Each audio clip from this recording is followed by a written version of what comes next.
News 18 India, आपका पसंदीदा national news channel. की बात आती है तो मैं ये जरूर कहूंगा कि आज हम सार्वजनिक जीवन में क्यों हैं। सार्वजनिक जीवन में इसीलिए है कि देश और जनता सर्वोपरि होती है। अब बहुत दशक से हम सार्वजनिक जीवन से हैं, प्राय कह सकते हैं कि कॉलेज छोड़ा और नौकरी और धंधे में कुछ खास दिलचस्पी नहीं रही मुझे। वो अपने अंदर में कुछ होता है ऐसा, वो आप सब जानते हैं। तो एक पॉलिटिकल पार्टी ऐसी होती है जो परिवार सर्वोपरि होता है, जिसको कहते हैं पॉलिटिकल फैमिली। और मैं अपने तजुर्बे के साथ कहता हूँ कि एक सर्वोपरि होता है कि हमें परिवार के लिए काम करना है, और परिवार होता है पॉलिटिकल फैमिली, और एक परिवार होता है जनता का परिवार। और उसलिए भारतीय जनता पार्टी, तो आज मैं सचमुच ये जनता के परिवार में शामिल हुआ हूँ।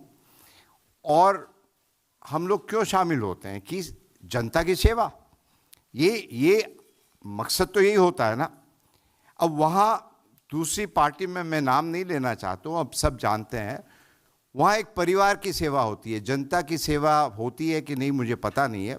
हमने कभी अपने विचारधारा को नहीं छोड़ा जहाँ भी हम रहे हैं, और मेरे लिए देश सर्वोपरि रहा है और वो हमेशा रहेगा। यदि देश सर्वोपरि नहीं होता तो फिर आज जिस प्रकार से भारतीय जनता पार्टी आगे बढ़ रही सब जगह, हम आपको एक छोटी जो बड़ी बात है कि आज एक हमारे जो कोरोना का जो रेगुलर टेस्ट होता है, हम आपको एक उदाहरण दे रहे हैं। पीरियोडिकली कराना पड़ता है। तो आया, मैंने कहा आपका नाम क्या है? कहा मेरा रवि गुप्ता। मैंने कहा रवि बताओ क्या हो रहा है। हम ये 1 महीने पहले की बात कर रहे हैं। तो रवि कहता है कि बहुत अच्छा हो रहा है देश में, और कहता है कि आज हमारा सीना चौड़ा हो रहा है कि पूरी दुनिया भारतवर्ष की तरफ देख रही है। पूरी दुनिया देख रही है कि किस प्रकार भारतवर्ष आगे बढ़ रहा है, किस प्रकार भारतवर्ष तरक्की कर रहा है। और हम जो गरीब हैं ना, वो हमेशा देश की तरफ देखते हैं। और हर व्यक्ति को ये एहसास है, विश्वास है कि हमारे प्रधानमंत्री और भारतीय जनता पार्टी ये देश को सुरक्षित रखेगी। आज हम पायलट भी रहे हैं, मेरा एयरफोर्स में काफ़ी हमारे मित्र हैं। बहुत सारी अंदर की जब बात पता चलता है, वो कहते हैं कि इन दिनों ऐसे वाक्य हुए कि हमारे पड़ोसी मुल्क वो हिंदुस्तान को बहुत सीरियसली लेने लगे हैं। वो कहने लगे हैं कि ये देश जो कहता है अब वो ही करता है।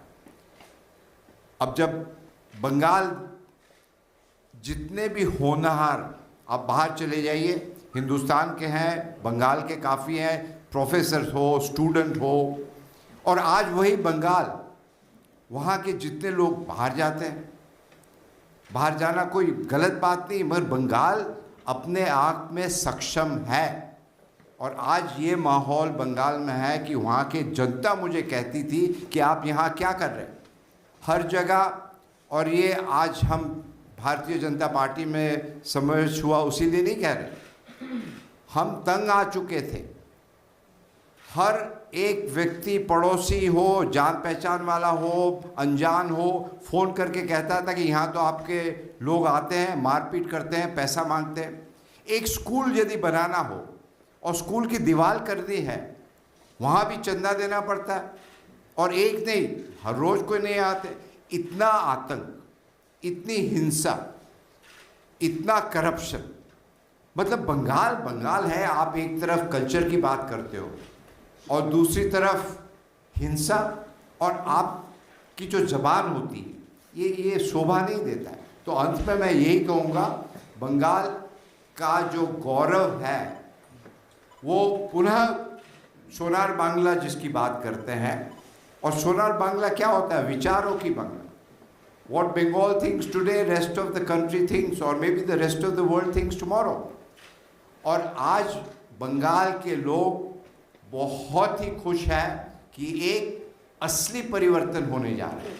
तो पुनः रूप से नटराज जी, मैं आप सबका, गोयल जी, पीयूष जी सब है, हमारे ऐसा है कि यहाँ हमारे बहुत पुराने दोस्त हैं और हम ये समझते हैं कि राजनीति में सर्वोपरि होता है देश, और आपने मुझे मौका दिया बंगाल की जनता के लिए काम करने के लिए, देश की जनता के लिए काम करने के लिए, और मैं जैसा भी हो, जो भी हो, आदेश दीजिएगा और हम हमेशा आप जनता के साथ रहेंगे। यही कहते हुए आपका पुनः रूप से बहुत बहुत धन्यवाद। आप सभी का बहुत बहुत धन्यवाद। माननीय नड्डा जी का बहुत धन्यवाद। आदरणीय पीयूष जी, आदरणीय धर्मेंद्र